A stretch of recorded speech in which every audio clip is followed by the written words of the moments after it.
Hey, Meadowood Ward. Greetings. This is Bishop Gerstner coming to you from isolation on a casual Friday. So I apologize, no tie today, but quarantine life has me like this. So it's how we're going to roll with it today. Happy to share with you a short message. I love the Come Follow Me um, that we're studying this week, talking all about King Benjamin's address to his people. So many inspiring messages of hope and perseverance and clarification of what the atonement means and how we can apply it in our lives. Not just overcoming sin, but also overcoming so many physical and temporal challenges that we face, and those are certainly evident now, especially in these unprecedented times that we're living in now. I love the modern day correlation or parallel to King Benjamin's address is the General Conference, and we just had all this new content made available as the church published it to the website churchofjesuschrist.org in the last few days.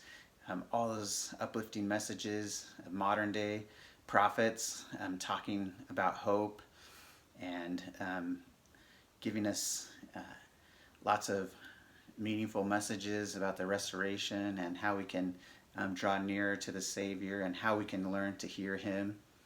One of the prophet's messages that I really enjoyed is talking about how we can learn to hear Him in our lives and broadcast from the sacred grove. And he talked a lot about temples and acknowledged that even now, in these times when we're not able to physically attend the temple, he said, while worshiping in the temple is presently not possible, I invite you to increase your participation in family history, including family history research and indexing. I promise that as you increase your time in temple and family history work, you will increase and improve your ability to hear Him. So that's a pretty strong prophetic promise that's given to us, that as we increase our time in temple and family history work, will also increase and improve our ability to hear Him, meaning hear and recognize the voice of the Savior in our life, to receive that modern day revelation that can guide us through so many turbulent times and help us find direction and feel a sense of hope when we sometimes are surrounded by despair. I loved this week earlier participating on a Zoom call with a lot of you that was presented by Kelly Olson. He's the chairperson of our Temple and Family History Committee, and he just took a very basic approach to Temple and Family History work and gave a quick intro on things that we can be doing now. And there's so many resources available to us, and I really enjoyed that. And I am including a link to the discussion that he presented that was hosted by Brad Agel, and so I'm including a link in my email message to you, and hopefully you'll have a chance to go to that, and just if you weren't able to participate live, you can go access that content and see his presentation. Is very thoughtful and just a great introduction to family history, removing any barriers that you might have, any hesitations you might have. One of the invitations that he gave to us and on the call was to upload a memory of something that was meaningful, a photo or a story of one of your relatives. And in my living room is this teapot.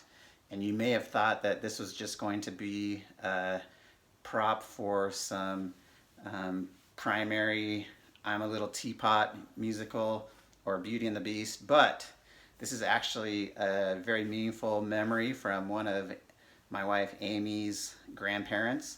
So her great-grandpa was the Apostle Senator Reed Smoot, who, by the way, was also the grandfather of Sandy Dowland. So Sandy and Amy's dad, Roy, are cousins.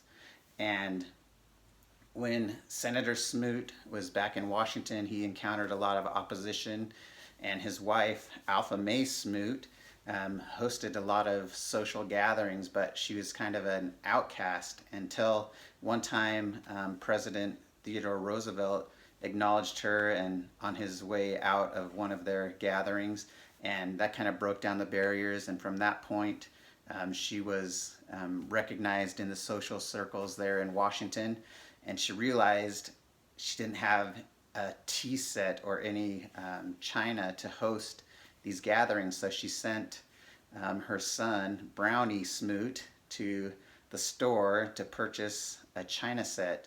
And this teapot is something that was passed down to Amy's grandmother, Anita Smoot, and then passed to Amy when Anita passed away. So it's a meaningful memory in our family, and something that is a great example of an idea that you can share in your own family history.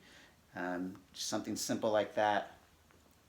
Upload that on the in your own family history. And so, if you need any help getting on, please contact me. I can give you your membership number, and that's the thing that you need to access it through your LDS.org account or churchofjesuschrist.org account, and that will allow you to do some quick and easy family history. So I know that even though we're not able to physically attend the temple, I know that if we follow the prophet's invitation to increase our family history work at this time, that it will lead to many important connections that we feel with our family, and it will also lead to an increased ability for us to be able to hear the Savior's voice and recognize that in our life and receive that direction and guidance that is so critical in these times. I love you. I miss not being able to gather with you, and I encourage you to continue to be safe, practice good hygiene, and look forward to the time where we can be together again